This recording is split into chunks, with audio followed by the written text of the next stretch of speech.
Halo teman-teman Serabi Pajak Channel, kita lanjut lagi setelah sebelumnya itu kita bikin video tentang ketentuan PKP mana aja, faktur apa aja yang bisa dibuat di aplikasi e-faktur desktop. Nah sekarang lalu juga ada video sebelumnya tentang tata cara pembuatan DPP nilai lain dan PPN di e-faktur desktop atau e-faktur yang lama ya teman-teman, aplikasi e-faktur yang lama. Sekarang kita akan membahas tentang NSFP atau nomor seri faktur pajak. Nah, untuk di aplikasi Cortex sendiri itu kan NSFP-nya otomatis ya, teman-teman. Kita nggak perlu melakukan pengajuan di Innova. Kalau misalkan kita itu mau bikin faktur pajak hanya di Cortex ya. Tetapi kan setelah adanya ketentuan atau keringanan gitu ya yang diberikan oleh DJP untuk PKP-PKP membuat faktur pajak di aplikasi lama atau aplikasi e-faktur desktop karena kita tahu ya teman-teman Cortex sampai saat ini masih terus berproses perbaikan gitu ya, masih ada beberapa fitur yang belum maksimal, maka DJP memberikan keringanan kepada para PKP untuk bisa membuat aplikasi di sistem e-faktur lama, yaitu e-faktur desktop. Nah, jadi pertanyaan adalah terkait dengan NSFP dan Sertel ya, tentu sertifikat elektronik. Kalau untuk Sertel nanti kita akan ada video lanjutannya. Untuk kali ini kita akan bahas dulu tentang NSFP atau nomor seri faktur pajak. Nah, di sini formatnya itu pertama tentu berbeda ya teman-teman. Format NSFP yang ada di aplikasi e-faktur desktop atau yang lama dengan Cortex. Kalau di Cortex itu ada 17 digit ya NSFP dan NSFP di Cortex itu otomatis, kita tidak perlu minta. Jadi itu NSFP itu akan muncul ketika kita membuat faktur pada saat itu juga ya real time. Tetapi kalau kita pengen pakai e-faktur desktop itu kan kita harus minta ya teman-teman nomor NSFP-nya itu di web Innova gitu ya. Nah, digitnya itu juga beda. Digitnya itu yang lama, nomor NSFP di Innova atau di aplikasi e-faktur desktop itu ada 16, sementara di Cortex kan 17. Otomatis di sini ada penyesuaian satu angka atau penambahan satu angka pada digit kelima, yaitu angka 9. Nah, ini teman-teman perlu perhatikan kalau teman-teman ingin mencari faktur pajak masukan gitu ya. Jadi sekali lagi ada penambahan angka 9 pada digit kelima gitu ya, pada NSFP yang teman-teman buat di aplikasi e-faktur desktop. Nah, lalu kalau misalkan ada penggantian, maka penyesuaiannya itu akan dilakukan di digit ketiga dan digit keempat. Nah, di sini ada contohnya ya, teman-teman. Ada contoh format ya, format dari NSFP gitu ya. Ini yang pertama, misalkan faktur pajaknya itu kita buat normal gitu ya. Kita buat normal di aplikasi e-faktur desktop. Lalu ketika dimigrasikan gitu ya, ini secara otomatis oleh sistem ya, bukan kita yang pindahkan, jadi otomatis oleh sistem. Misalkan awalnya di nomor NSFP-nya di faktur normal di desktop itu kan yang ini ya teman-teman ya, ada 16 digit. Nah tadi kalau misalkan dia itu dipindahkan atau dimigrasikan ke Cortex, maka akan ada penambahan satu digit angka 9 pada digit kelima gitu ya. Jadi di sini teman-teman ada penambahan angka 9. Nah di sini ada di sini ada kekurangan tulis ya teman-teman, harusnya di sini 040009. Jadi totalnya tuh ada 17 digit gitu ya.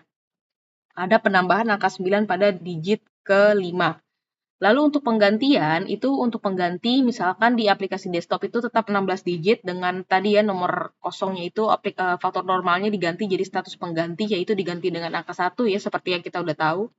Lalu dimigrasikan ke Cortex itu kan dia harus ada 17 ya, maka juga ada terselip gitu ya angka 9 gitu ya teman-teman, dan juga ada penyesuaian nanti di digit ininya ya teman-teman. Ini sepertinya ada typo ya dari DJP ya teman-teman. Ini PDF saya dapat dari DJP, ini juga sebenarnya kurang ya teman-teman. Ini harusnya kan ada 17, tapi nggak apa-apa, kita paham ya maksudnya ya bahwa ketika dimigrasikan itu ada penambahan penambahan angka 9 pada digit kelima. Jadi ini kan awalnya seperti ini ya, kita tinggal lihat aja ya teman-teman, kita tambahkan angka 9 pada digit kelima, berarti 1, 2, 3, 4, 5 di sini ya teman-teman ya.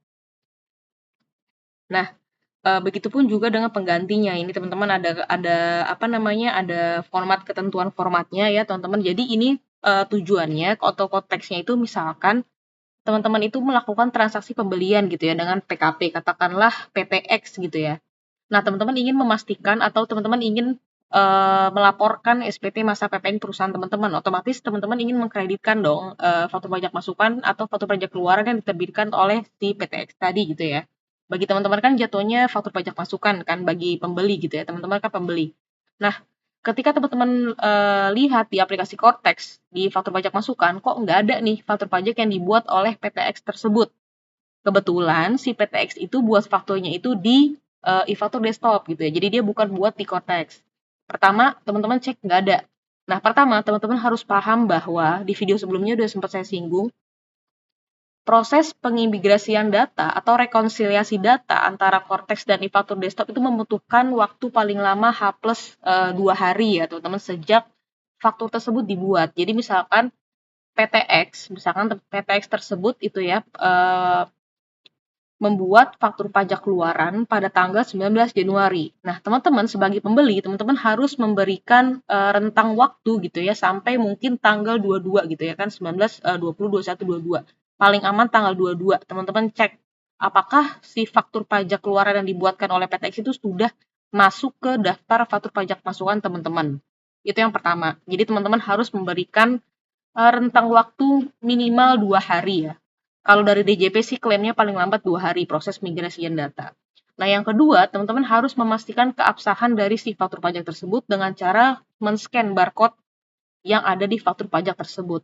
Teman-teman kan pasti dapat ya, teman-teman, soft file atau hard filenya, hard copy atau soft copy dari si PDF faktur pajak keluaran yang dibuat oleh PTX tersebut gitu ya. Nah, teman-teman bisa scan, cek keabsahannya karena teman-teman perlu hati-hati, ada PKP-PKP nakal yang dia membuat atau mengedit faktur pajak yang sebelum-sebelumnya itu diedit ya teman-teman menggunakan aplikasi edit foto ya teman-teman, itu ada yang seperti itu, jadi teman-teman harus hati-hati. Nah, itu yang kedua. Yang ketiga, teman-teman bisa filter atau teman-teman cari gitu ya di aplikasi Cortex teman-teman di fitur faktur pajak masukannya nomor NSFP-nya berdasarkan ketentuan ini. Jadi misalkan dia nomor NSFP yang dia buat pada aplikasi desktop seperti ini ya nomornya ya. Nah, teman-teman buatnya itu, teman-teman carinya itu dengan cara menambahkan angka 9 di digit kelima. Seperti itu ya teman-teman cara mencari kalau teman-teman tidak menemukan gitu ya faktur pajak masukan yang dibuat oleh vendor teman-teman. Nah, lalu teman-teman yang perlu teman-teman ketahui di sini itu ada ketentuan bahwa misalkan teman-teman mengajukan NSFP tanggal 15, maka teman-teman tidak bisa membuat faktur pajak untuk faktur pajak tanggal 1 Januari. Ini juga sempat saya singgung di video sebelumnya ya tentang PKP-PKP yang boleh menggunakan aplikasi faktur desktop. Udah saya jelasin juga bahwa paling aman misalkan teman-teman mengajukan NSFP itu tanggal 15 atau sekarang nih tanggal 19 Februari gitu ya. Paling aman teman-teman itu buat fakturnya itu di tanggal 20. Kalau teman-teman bikin faktur pajak di tanggal 19 itu juga boleh. Jadi bolehnya itu adalah pada saat teman-teman membuat NSFP atau mengajukan NSFP dan setelahnya gitu ya. Tapi kalau mundur nggak boleh. Jadi teman-teman misalkan mengajukan NSFP-nya di Web Innova ya, teman-teman mengajukannya di Web Innova. Misalkan teman-teman mengajukan pada tanggal 15 Februari nih. Nah, teman-teman ada faktur pajak yang belum dibuat di tanggal 14 Februari. Nah, itu saya sarankan ya teman-teman harus ganti tanggal invoice-nya atau teman-teman ya terpaksa membuat faktur pajak yang tanggal 14 Februari itu di Cortex gitu ya. Jadi tidak bisa dibuat di aplikasi e-faktur desktop karena tanggal fakturnya itu sebelum pengajuan NSFP gitu ya. Itu tidak bisa, teman-teman. Kalau teman-teman mengajukannya tanggal 15, maka faktur pajaknya itu paling aman teman-teman bikin tanggal 16 ke atas atau pada tanggal 15 juga boleh. Gitu ya teman-teman. Sekian video kali ini, selanjutnya akan ada ketentuan tentang sertel ya atau sertifikat elektronik.